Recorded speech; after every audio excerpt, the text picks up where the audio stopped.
कहानी की शुरुआत होती है उस किराए के कमरे के अंदर। लड़की बड़े आराम से अपनी स्कर्ट थोड़ा ऊपर करती है। सामने खड़ा आदमी उसके दोनों पैरों पर एक खास तरह की बेल्ट कस देता है और उसमें कई मोबाइल फोन छिपा देता है। इतनी नजदीकी और अजीब हरकतों से पेपे का दिल जोर जोर से धड़कने लगता है। वह घबराकर नीचे देखने लगती है। आदमी सब समझ जाता है और सारे फोन उसके पैरों पर अच्छी तरह बांध देता है। अब पेपे का काम था इन फोन को हांगकांग से शेनजन तक पहुंचाना। दिन में वह एक आम छात्रा होती और रात में एक तस्कर। यह सब वह सिर्फ इसलिए कर रही थी क्योंकि उसका सपना था जापान घूमने जाना। पेपे की मां शेनजन की रहने वाली थी और पिता हांगकांग के। माता पिता के अलग होने के बाद उसकी जिंदगी दो शहरों में बंट गई थी। हर दिन सुबह वह शेनजन से निकलती, सीमा पार कर हांगकांग जाती, मेट्रो पकड़ती और स्कूल पहुंचती। शाम को फिर उसी रास्ते से वापस लौटती। सफर सिर्फ 10 मिनट का था, लेकिन उसे हर दिन यह सफर बेहद लंबा लगता था क्योंकि तलाक के बाद उसने कभी परिवार की गर्माहट महसूस नहीं की। उसकी मां ताश और जुए में डूबी रहती थी। बेटी की कोई परवाह नहीं। पिता कभी कभार हाल पूछ लेता, लेकिन उसका भी नया परिवार था। पेपे को बस स्कूल की एक सहेली ही समझती थी। दोनों हमेशा साथ रहती और दोनों ने मिलकर तय किया था कि वे एक दिन जापान जरूर जाएंगी। इसके लिए वे क्लास में छोटा सा धंधा भी करने लगी ताकि पैसे जमा कर सकें। लेकिन पेपे के लिए यह कमाई सिर्फ ऊंट के मुंह में जीरे जैसी थी। 18 साल की होते ही पेपे ने एक पार्ट टाइम नौकरी पकड़ ली। दिन भर काम करके सिर्फ 50 रुपये मिलते थे, लेकिन फिर भी उसे थोड़ी उम्मीद मिलने लगी। लेकिन किस्मत ने साथ नहीं दिया। पहले ही दिन उसका एक ग्राहक से झगड़ा हो गया और मैनेजर ने उसे वहीं से निकाल दिया। उसी पल पेपे को लगा कि उसकी जिंदगी खत्म हो गई है और जापान जाने का सपना अब बहुत दूर है। उसकी सहेली ने उसका उदास चेहरा देख लिया। उसे बहलाने के लिए वह उसे अपने बॉयफ्रेंड आहाओ की जन्मदिन पार्टी में ले गई। पार्टी में सब खूबसूरत और स्टाइलिश लोग थे, जिससे सीधी सादी पेपे खुद को बहुत असहज महसूस कर रही थी। खुद को सबके बीच ढालने के लिए जो भी खेल खेला जा रहा था, वह हर बार सबसे पहले हिस्सा लेती। नियम था, जो हारेगा उसे पानी में कूदना होगा। हालांकि पेपे को तैरना नहीं आता था, फिर भी वह सबकी खुशी के लिए पानी में कूद गई। लेकिन पानी में जाते ही उसका दम घुटने लगा। तभी आहाओ ने परेशानी समझी और उसे बाहर निकाल लिया। यहीं से पेपे के दिल में आहाओ के लिए एक अलग ही भावना जन्म लेने लगी। रात को मेट्रो से घर लौटते समय उसके दिमाग में बस दिन की वही तस्वीर घूम रही थी, आहाओ का उसे बचाना। तभी अचानक एक आदमी उसके हाथ में एक थैला थमा देता है और भीड़ में गायब हो जाता है। घर जाकर जब वह थैला खोलती है तो उसके अंदर 4 नए आईफोन निकलते हैं। पेपे घबरा जाती है कि अब वह क्या करे। इसी बीच आहाओ का फोन आ जाता है। अगली सुबह वह आहाओ के बताए पते पर पहुंचती है और वह सामान आगे दे देती है। लेकिन उसे तगड़ा झटका तब लगता है जब सामने वाला उसे ढेर सारे पैसे पकड़ा देता है। उसी पल पेपे को लगता है कि उसका सपना अब सच हो सकता है। वह तुरंत आहाओ से मिलती है और सामान उठाने की बात करती है। स्कूल में बायोलॉजी की क्लास चल रही होती है। लड़कियां एक अजीब से गुब्बारे के साथ प्रयोग कर रही होती हैं। टीचर बड़े आराम से उसकी जानकारी दे रही होती है। बाकी लड़कियां मजाक हंसी कर रही होती हैं, लेकिन पेपे बिल्कुल चुप बैठी रहती है। उसके कानों में बस आहाओ की ही आवाज गूंज रही होती है। उसी दिन रात को आहाओ उसे लेकर एक छिपे हुए किराए के कमरे में पहुंचता है। अंदर मौजूद सारे लोग आहाओ जैसे ही थे। उन सब की सरगना थी रेड सिस्टर। वह पेपे का खास ध्यान रखती है ताकि वह इस दुनिया में जल्दी घुल मिल सके, और यहीं से पेपे की जिंदगी पूरी तरह बदलने लगती है। रेड सिस्टर ने खास तौर पर पेपे के लिए एक शानदार दावत तैयार करवाई थी। लेकिन इस धंधे की बेरहमी कोई न कोई जरूर सिखाता ही है। जब उसने देखा कि पेपे के चेहरे पर जरा भी डर नहीं है, तो उसे पेपे बहुत पसंद आ गई। उसी रात उसे पहली बड़ी डील सौंप दी गई। हालांकि यह पेपे की पहली बार थी, इसीलिए उसका दिल जोर जोर से धड़क रहा था। लेकिन वह एक छात्रा थी और रोज मेट्रो से सफर करती थी, इसीलिए किसी को उस पर शक नहीं हुआ। वह बिना किसी परेशानी के माल सही जगह पर पहुंचाने में सफल हो गई। जैसे ही उसने फोन सामने वाले को दिए, उसे फिर एक मोटी रकम थमा दी गई। अब उसे साफ लगने लगा कि वह अपने सपने के बहुत करीब पहुंच गई है। खुशी खुशी वह अपनी सहेली आजियो को सारी बात बताने पहुंची।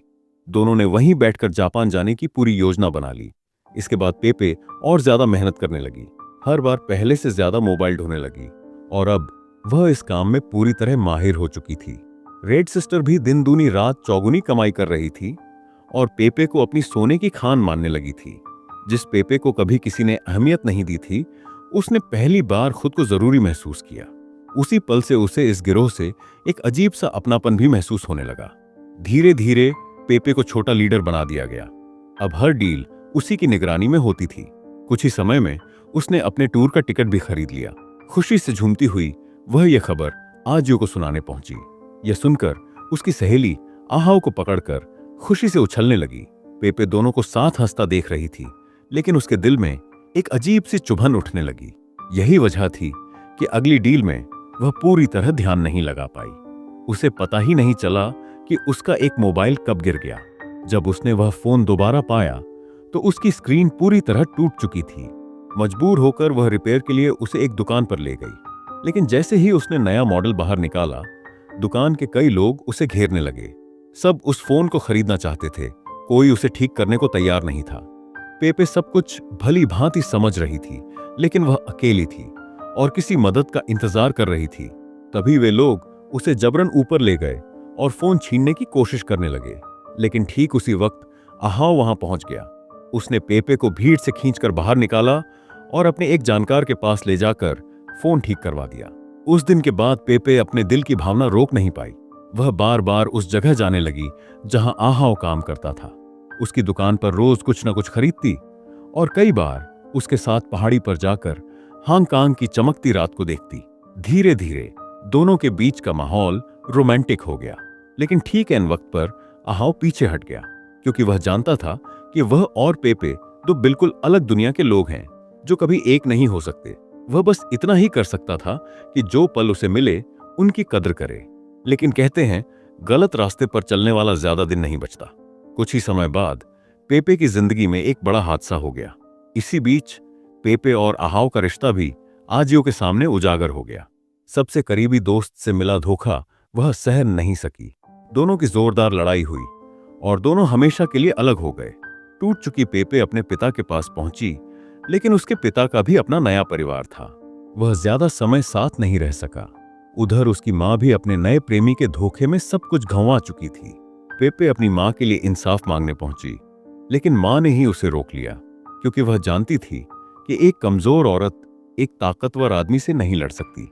एक के बाद एक मिले धोखों ने पेपे को इस परिवार से पूरी तरह तोड़ दिया। अब उसके पास लौटने के लिए सिर्फ रेड सिस्टर ही बची थी। वहीं उसे जरूरत महसूस होती थी, वहीं उसे अपनापन मिलता था। रेड सिस्टर ने उसे अपनी मुंह बोली बेटी बना लिया और एक मोटा लिफाफा भी इनाम में दे दिया। लेकिन पेपे नहीं जानती थी कि रेड सिस्टर का यह प्यार आगे चलकर उसकी जिंदगी को पूरी तरह उजाड़ने वाला था। आहाओ चाहता था कि पेपे उसके लिए एक हथियार ले जाकर पहुंचा दे, लेकिन आहाओ यह बिल्कुल नहीं चाहता था कि पेपे पूरी तरह अपराध की राह पर चला जाए। इसीलिए वह उसे अकेले में मिलने बुलाता है और समझाता है कि रेड सिस्टर का उस पर इतना मेहरबान होना जरूर किसी गहरे मकसद का हिस्सा है। असल में पेपे यह बात पहले से जानती थी, लेकिन उस वक्त उसका मन पहले ही भटक चुका था। इसीलिए वह आहाओ की पूरी बात सुनना ही नहीं चाहती थी।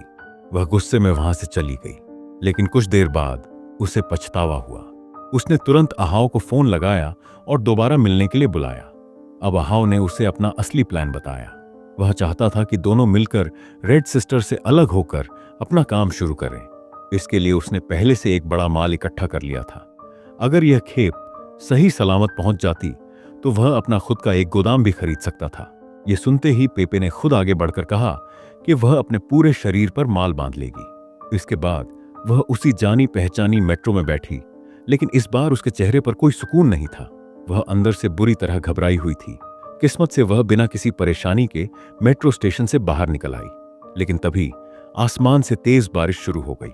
जल्दी पहुंचने के लिए वह अपने कपड़े कसकर लपेटे तेजी से दौड़ती रही ताकि बारिश से सामान खराब ना हो। काफी मशक्कत के बाद जब वह तय जगह पर पहुंची तो वहां का नजारा देखकर उसके पैरों तले जमीन खिसक गई। पूरी जगह रेड सिस्टर के लोगों से भरी हुई थी। दरअसल रेड सिस्टर को पहले ही शक हो चुका था कि आहाओ कुछ गड़बड़ करने वाला है। बस उसे अब तक सबूत नहीं मिला था, इसीलिए उसने उसे खुलेआम घूमने दिया। लेकिन आज सबूत भी मिल गया और अपराधी भी रंगे हाथों पकड़ में आ गया। यह सब कुछ ठीक वैसा ही हुआ जैसा रेड सिस्टर चाहती थी। हालांकि उसने यह सोचकर पेपे को ज्यादा कुछ नहीं कहा कि वह अभी सिर्फ एक छात्रा है, लेकिन रेड सिस्टर का एक गुर्गा जो उसे पहले से ही पसंद नहीं करता था, वह पेपे को आसानी से छोड़ना नहीं चाहता था। इसी बीच अचानक वहां पुलिस आ धमकी। कुछ ही पल में सभी लोग गिरफ्तार कर लिए गए। पेपे ने जो भी किया था उसकी पूरी जिम्मेदारी आहाव ने अपने ऊपर ले ली। इसी वजह से पेपे को कानूनी रूप से निर्दोष मान लिया गया और उसे रिहा कर दिया गया। पेपे दोबारा अपनी स्कूल की पढ़ाई में लौट आई। उधर उसकी मां को भी अब सच्चाई का एहसास हो चुका था। उसने अब किसी पुरुष पर निर्भर रहना छोड़ दिया और खुद अपनी बेटी की जिंदगी संवारने लगी।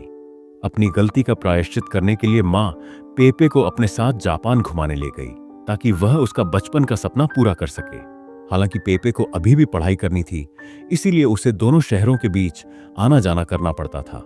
लेकिन सबसे बड़ी खुशी की बात यह थी कि अब उसे अपनी मां का सच्चा प्यार मिलने लगा था। अब उसे अपनी पहचान भी बार बार बदलने की जरूरत नहीं रही। यह कहानी सिर्फ एक लड़की की नहीं है, यह उस पूरे दौर की सच्चाई है जो हमारी आज की दुनिया का आईना दिखाती है।